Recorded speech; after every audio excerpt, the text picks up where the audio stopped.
हाग्रा बिफाना रौतानि भालुकमारिनिफ्राय फिन सिखावै लाबोनाय सालान गैयै बालाजों बुंफबनाय गंनै डाम्पारखौ जब्द खालामो। उदालगुरि जिल्लानि माजबाद ओनसोलारि हाग्रा बिफाना फिन गंनै बाला अन्थाइजों बुंफबनाय डाम्पारखौ जब्द खालामनो हायो।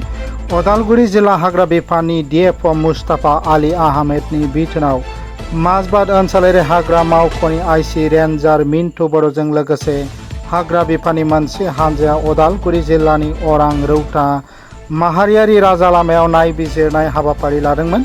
हाग्रा मावफारियाफोरनि बे अपारेशनाव अरां रौता हायुङारि राजा लामायाव भालुकमारिनिफ्राय AS-13C 4660 आरो AS-13C 4661 मुंनि गंनै कनसाइनमेन्ट जब्द खालामनाय जादोंमोन।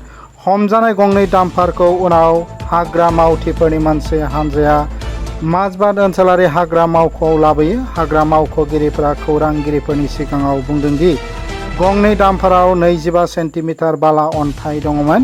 आथिखालाव सिखावै लाबोनाय बाला अन्थाइजों आबुं गंनै डाम्पारखौ माजबादनि हाग्रा बिफाननि मावख'आव दोननाय जादों होनना मिथिहोनाय जादों।